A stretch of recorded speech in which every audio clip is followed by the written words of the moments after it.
Welcome back to Nick Lenz's Comic Corner, classic, lesson non-classic. This is episode number 3280, Doubleshot 3174. Well, this first trade here was published by, I believe it was Fantagraph Comics. Excuse me, yep.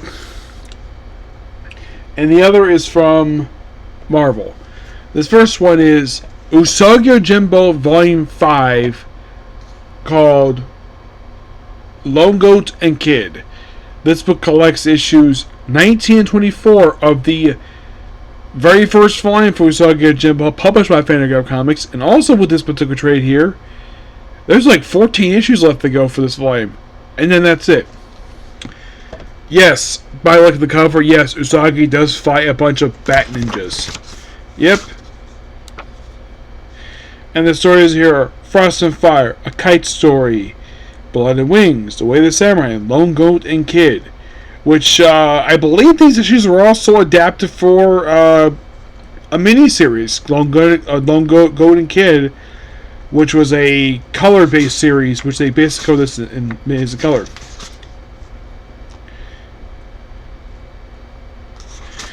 So mostly put you to Usagi visiting a local lord, and you see him basically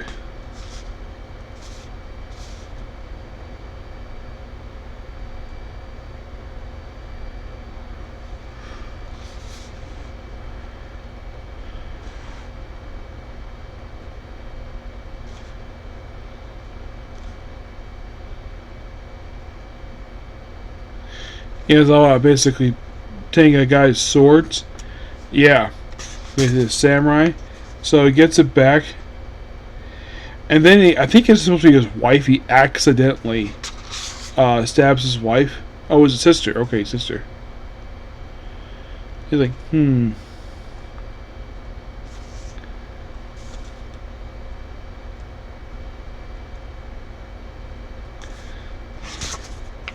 Yeah.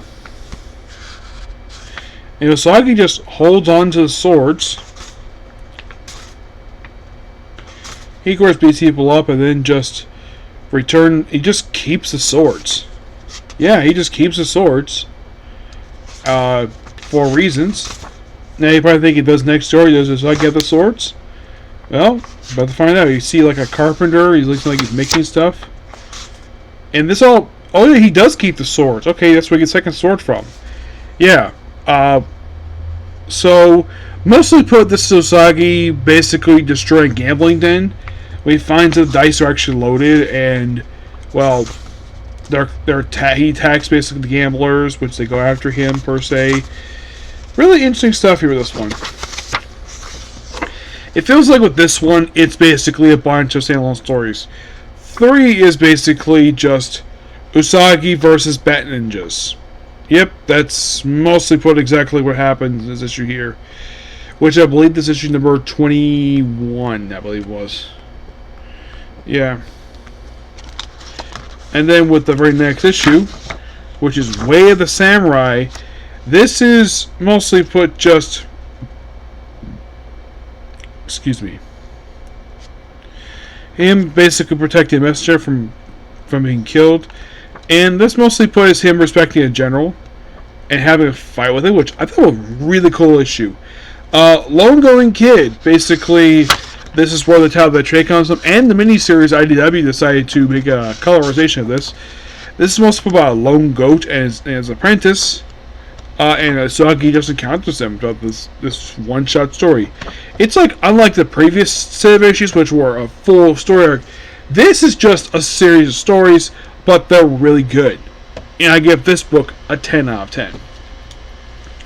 Give me 1 second here. Forgot to do this before I start the video.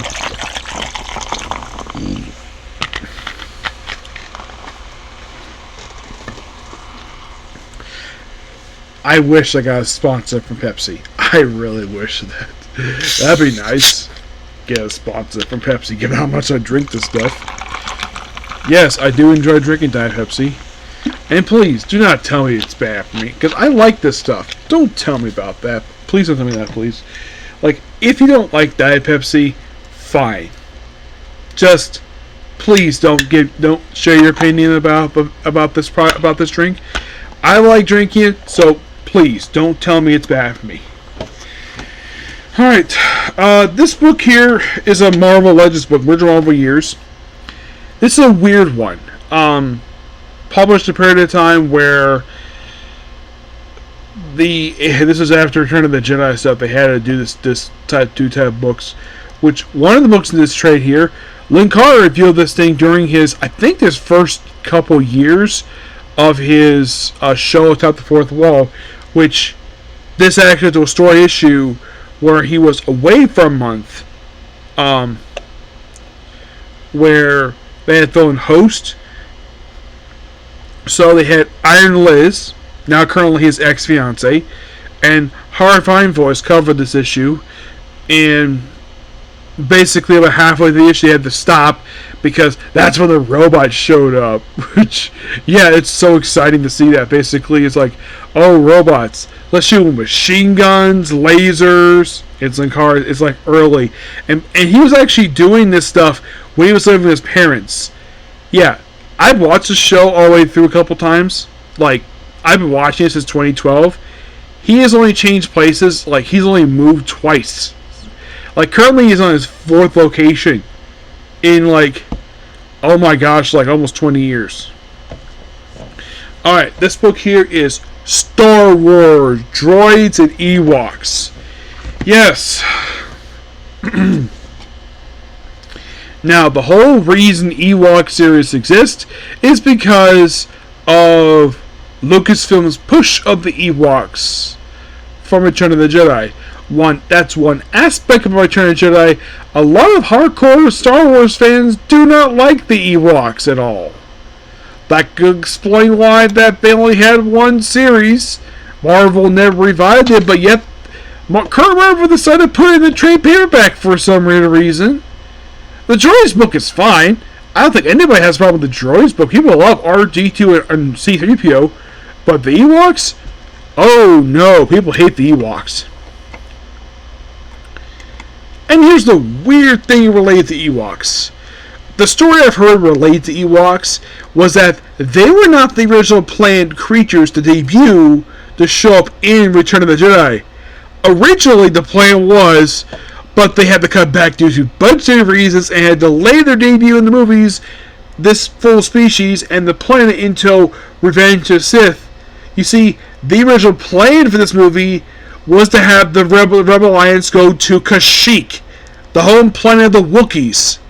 Instead, they had the furry thing, so make these mini teddy bears called the Ewoks, the Force move Endor, and became the infamous Battle of Endor, which a lot of the movie still holds up as really good. Yes, it's not as good as the first two.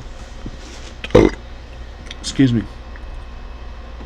And people have pointed out that by Return of the Jedi that this movie is people say this is the worst movie in the original trilogy. I don't agree with that per se. Yes, I know people love the original Star Wars movie. Like, here's the thing. I have heard constant praise for the original Star Wars movie. Those of you might be asking me, Nick, what was the very first movie that I personally saw of the original trilogy?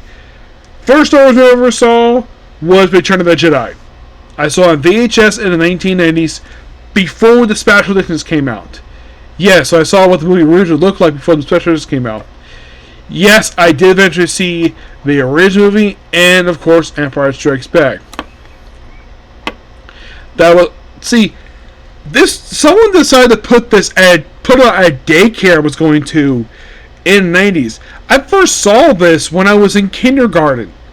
Yes, believe it or not, I do have a memory of me watching this thing when I was in kindergarten watching Return of the Jedi. I didn't start reading the novels for Star Wars until like the early 2000s. The comics I read a little bit later. I read it like about almost 10 years after I started reading the comics. Now, I knew, when I started reading comics, I knew about the Dark Horse stuff, so I was reading that. The other thing I read for the original Marvel run was the original 106 issue series. which Dark Horse published that in a series of, like, I think it was like 6 or 7 omnibuses, which Marvel's omnibuses are like $50 to $100 a piece. In the case of Dark Horse's omnibuses, these were like basically similar to the size of like a Showcase Presents or Marvel Essential novels. But Epic Collection, yeah, this is Droids Ewoks. Which, yeah, oh, and Droids, they did do a follow-up with this one, from what I read, yes. But Ewoks, oh no. The Ewoks, I've seen like basically like a clip of the song. It is not good. Now, yes, longtime Star Wars fans do not consider the Ewok series canon at all. The Droids, I'm not sure. It's one of those things that longtime Star Wars fans do not consider canon. As a matter of fact, for the longest time until the guy in charge of Star Wars canon basically was asked about this, it was questionable if the holiday special was canon. And Dave Filoni, that's the guy in charge of canon, came on and said, no, not canon.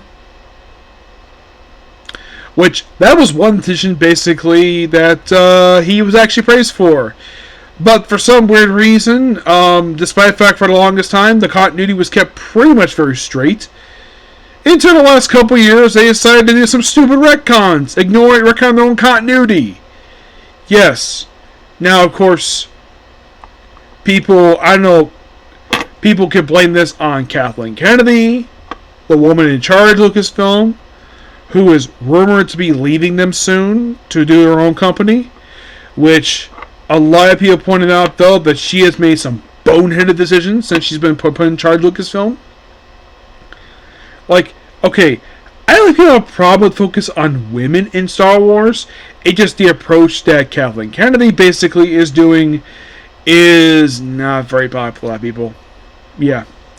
But in the case of the Droids Ewoks books, so Droids in this book is not very long. It is 8 issues. Ewoks is 14 issues plus an annual. Yes, they put out a freaking annual of this damn thing. And here's the thing about this book. It's a series of text stories. Yes. So by the way, the Ewoks issues were published in the period of May of 1985, and the final issue of this was published in July of 1987. The annual came out in 1989. The Droids book came out from, get this, April. Yes, April. Of course, apparently at this point they decided to go back and forth between it. What I can tell, looks like they weren't published monthly. It looks like published once a couple months. But it did start April 1986, and the final issue was released in June of 1987.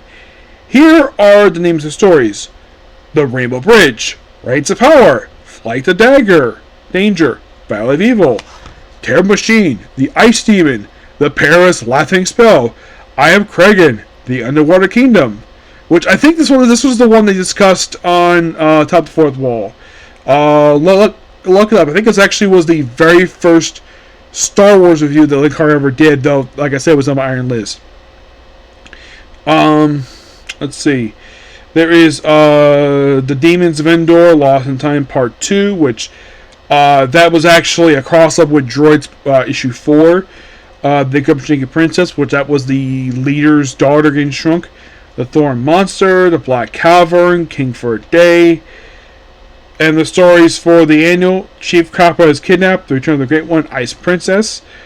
The stories for the Droids: Destroyer, Ultra Weapon, Scarlet Pirate, Lost in Time.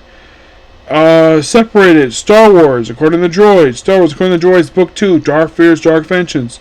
Star Wars Adventures, Book 3, The Last Jedi. So in the case of the Ewoks, now they say these stories take place between the time period of episode 4 and 5. Ewoks, I can maybe kind of buy that. Oh, by the way, this is the cover. Like, if you ever see the episode, okay, by the way, the writers of this book are Dave Manick, George Carrick, and co. Artwork by Warren Kramer, John Mia Sr., Mary Wishart, Ernie Cullen, and co. The cover art is Ernie Colin himself, and the back cover is Warren Kramer. The Droids, I found their stories a lot more interesting than the Ewoks.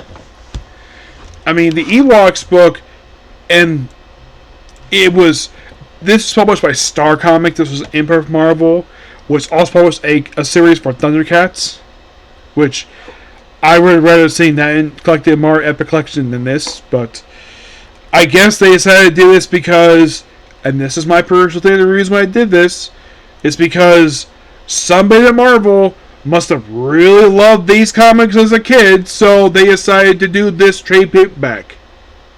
That's the only reason I could think of. Oh, those of you curious, did Marvel ever collect Empire, Rebellion, any popular Dark Horse book in these ones? Some of them, yes, but not all of them. Basically, Ewok just focuses on the Ewok from the movie, going on a series of stories like he's basically like a kid's version of Conan the Barbarian. Droids is just a series of stories focused on R2 and C3, which those stories are better. And yet these guys got a freaking show too. But yet that's not canon. Nope, it's part of Star Wars Legend stuff. Now, unlike in the case of other stuff, people complain up the wazoo of like, why is this other Legends canon so good? This book, this book in particular, I don't think anybody's going to complain about this. Because these comics are probably not popular. Unless somehow people did like these books at the time, fine. If anybody likes these books, please tell me, because I didn't like the Ewoks book. I did enjoy Droids, because I like R2 and C3, but I found them all interesting Ewoks. Yes, it's basically for kids. That's fine. That's not the issue here. It's just that if you want something to give your kids to read that's Star Wars related, have them read this and ask them about it later on, because they might actually enjoy this, because a lot of this is very kiddie stuff in here. Though a lot of it reminds me also a little bit of Care Bears. Yes, I have watched a little bit of Care Bears. It is one of the most bizarre things I've ever seen. Talking bears who shoot energy beams out of their belly buttons. And one of their sayings is, Care Bear, Care Stare! Yes, I like 80s stuff, but my gosh, some of the stuff published made in the 80s were so bizarre and so wacky. Yes. But that's that for you. Alright, so that is pretty much it for a particular video. Please make sure to like and subscribe to notifications. Next up is One Piece. Okay, thanks, Phil. Bye.